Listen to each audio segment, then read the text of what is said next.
कितने कृपालु हैं, कितने कृपालु हैं। काम से, किसी भी कामना से, प्रभु है ना, स्वामी है, अखिल कोटि ब्रह्मांडों के अधीश्वर है, सर्वलोक महेश्वर है। किसी भी कामना से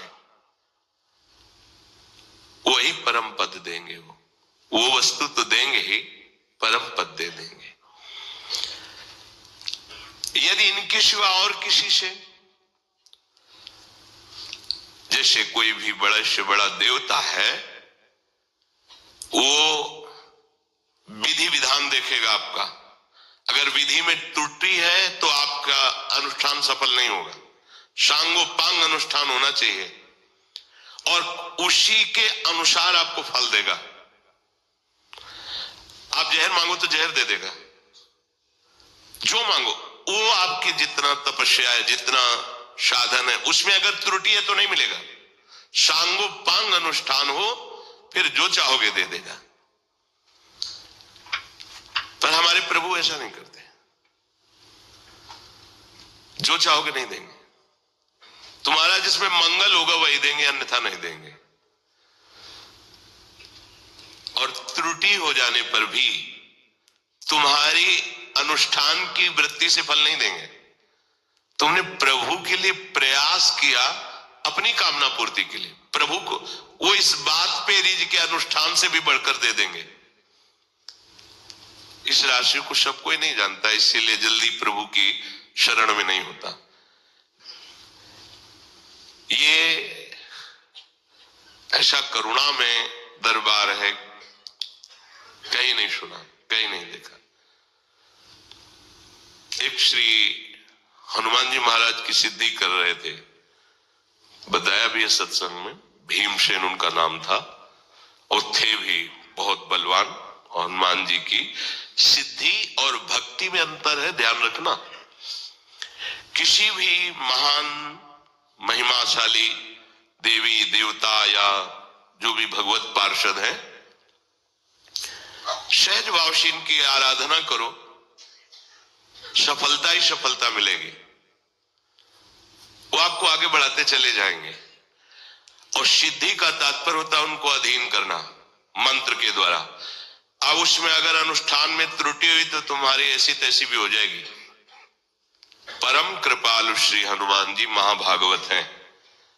आप खूब भगवान के चरित्र सुनाइए, उनको नाम जप कीजिए, उनकी सेवा कीजिए। बड़ी से बड़ी त्रुटि हो जाने पर आपका मंगल नहीं होगा, मंगल भवन तक पहुंचा देंगे। पर यदि आप किसी मंत्र के द्वारा, हनुमान जी महाराज के जो मंत्र हैं उनके द्वारा आप उनको सिद्ध करके अपना चमत्कार दिखाना चाहे तो सांगोपांग होना चाहिए, नहीं फिर सब बिगड़ जाएगा। अब बहुत काल तक नियम निष्ठा में रहना कठिन होता है। उस समय बाल्यावस्था थी, तो सुना था कि एक गांव पास में वो ब्राह्मण घर में जन्मे थे और मंत्रों का उनको ज्ञान था, अनुष्ठान हनुमान जी का कर रहे थे सिद्धि का। खंबे में बांधे गए, देख रहे जंजीर से, लोहे की जंजीर से खंबे में बांधे, ऐसे पेशाब करते, ऐसे डालते, ऐसे फेंकते, पागल एकदम। महाशक्ति संपन्न श्री हनुमान जी को मंत्र के द्वारा तुम अधीन करके अपनी कामनाओं की पूर्ति। आप उनकी सेवा करो, सियाराम नाम का कीर्तन सुनाओ, प्रभु के चरित्र सुनाओ। स्वयं अष्ट सिद्धि नौ निधि के दाता है वो कृपा कर देंगे, एक से एक सिद्धि आप में प्रकट। उनको अधीन प्रेम से ही किया जा सकता है। आप शक्ति के द्वारा तो फिर सांगोपांग पास होना पड़ेगा। एक बहुत बड़े महात्मा के गुरु भाई, वो श्री आद्याशक्ति त्रिपुर सुंदरी भगवती की उपासना की, श्री राधा बाबा ने भी की, पर उनकी प्रसन्नता के लिए किया राधा बाबा ने, कोई मांग नहीं की। आपकी कृपा से श्री कृष्ण हमें प्रीतम रूप में प्राप्त हो। गोपी जनों ने भी आद्याशक्ति कात्यायनी की उपासना बाबा ने भी की, पर वो इस भाव से नहीं कर रहे थे, वो दैवी शक्ति को सिद्ध करने की भावना से कर रहे थे। और बहुत सावधानी, जो बड़े महात्मा थे उन्होंने उनको कहा कि देखो आप आग में कूदने जा रहे हो, मां भाव से करोगे तो दुलार करते हुए सारी कामनाएं पूर्ण करती रहेंगी। और शक्ति को अधीन करने की बात सोचोगे तो आपको कसौटी में कसना पड़ेगा। उनका हम तैयार है। बहुत अल्प दूध लेकर के मंत्र का जाप, उतने ही मंत्रों का हवन, और उस भवन में किसी का प्रवेश नहीं, बड़ी सावधानी से कर रहे थे। जब उनकी सिद्धि का समय आया तो एक मक्खी उनके आसपास घूमी। माता जी का एक नाम भ्रामरी है। इतनी भनभनाट पैदा हुई कि दिमाग कहना कंट्रोल के बाहर हो गया, क्योंकि दैवी शक्ति थी। अब बेटा हो तो मां मां पुकारे, लेकिन वो तो अधीन करना चाहते थे शक्ति का, दिमाग का। सामने देखा अत्यंत सुकुमार अवस्था और एक सुंदरी खड़ी है। पूज्य भाव हट गया। जो पूज्य भाव हटा से या देवी सर्वभूतेषु बुद्धि रूपेण, गायब बुद्धि, बुद्धि खत्म। जो एक फुटपाथ में ऐसे पागल जैसे घूमता है, स्थिति हो गई, खत्म। तो जो दैवी शक्तियां हैं, बड़े बड़े देवता हैं, ये मंत्र के अधीन है, ऐसा नहीं, मंत्र के अधीन है। अगर सांगोपांग अनुष्ठान हो गया, जितना मंत्र का अनुष्ठान होता है, तो आपकी कामना पक्की सिद्ध कर देंगे। अगर उनको अधीन करना है कि बोले इनके ऐसा, इनके अमुक शक्ति अधीन है, अमुक शक्ति अधीन, ये हमने दर्शन भी किए हैं, भ्रमण में बड़े अनुभव हुए। एक जगह गायत्री माता का जो सिद्ध भाव है उनको प्राप्त था, तो ऐसे हजारों की लाखों की सभा लगती थी। ऐसे कर देते तो ऐसे खर खर खर कर सोने चांदी के सिक्के गिरते ऐसे। ये सब दैवी शक्तियों के चमत्कार। अगर आप निष्काम भाव से गायत्री जप करेंगे तो श्री कृष्ण प्रेम प्रदान कर देंगी, क्योंकि गायत्री कृष्ण स्वरूपा ही है, भाव अलग अलग है। यहां कह रहे कि जो देवताओं का सकाम भाव से अनुष्ठान करते हैं, अगर अनुष्ठान की पूर्ति ठीक हुई तो आप जो चाहते हैं वो दे देंगे आपको। परिणाम क्या होगा कोई मतलब नहीं, तुम्हारा परिणाम क्या होगा, उनका परिणाम क्या होगा, इसका भी मतलब नहीं। आपके पास है तप रूपी धन, उतना कर लो। अब आप देखो, औरों की तो बात जाने दो, देवादिदेव महादेव, वो असुर शकुनी पुत्र विकासो, नारद जी से पूछा ऐसा कोई देवता बताओ जो झटपट सिद्ध हो जाए, प्रसन्न हो जाए, हमें वरदान दे दे। बहुत जल्दी प्रसन्न होने वाले आशुतोष तो भगवान शंकर हैं। सहज भाव में उपासना करो, अत्यंत दुर्लभ प्रेम प्रदान कर देंगे। नरसिंह मेहता जी, पूज्य राधा बाबा, बड़े बड़े महापुरुषों को भगवान शिव ने प्रिया प्रीतम का प्रेम प्रदान किया है। मंत्र के द्वारा जो चाह करोगे वो आशुतोष है, और डरदानी से लेकर विचार नहीं करते जा।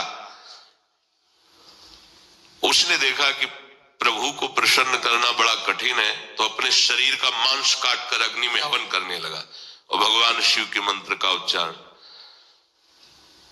भगवान शिव प्रकट हुए और कहा, काहे भाई ऐसा कष्टप्रद कार्य कर रहे हो, हम तो एक अंजुलि जल में प्रसन्न हो जाते हैं, क्या चाहिए?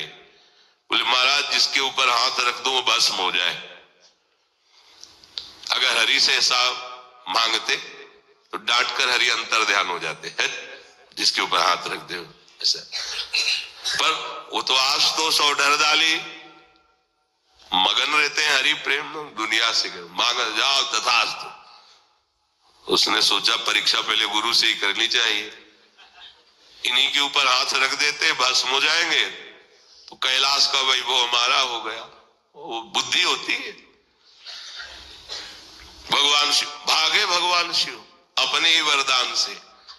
अब वो भगवान शिव के जब देखा कि अब उसको आसुरी शक्ति से वो भी संपन्न था, भगवान जैसे भागते वैसे वो पीछे भागता।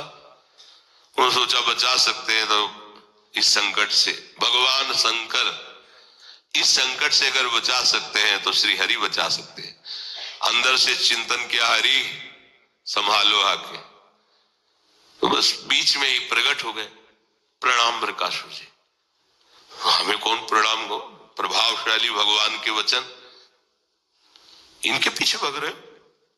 हाँ हाँ, है कि जिस पर हाथ रख दोगे भस्म हो जाएंगे, तो हम इन्हीं को। अरे बोले तुम्हें विश्वास है? दक्ष ने इनको साप दिया था, इनकी अब बात सत्य नहीं होती। सुनो, हम भी तुम्हारे साथी हैं, तुम अपने ऊपर हाथ रख करके देखो ना, अगर झूठ निकले तो अभी दोनों मिल करके, हाँ ठीक, ये नहीं सोचा कि अगर सत्य हुआ तो वो भगवान की बात में फंस गया, उसने हाथ रखा, राख का ढेर हो गया। महादेव जी ने लौट कर देखा, अब महाराज बचा लिया। ले तो कहां कहां भागते हो, सब हंसते कि देखो शिव को खेदे हो ये शिव को।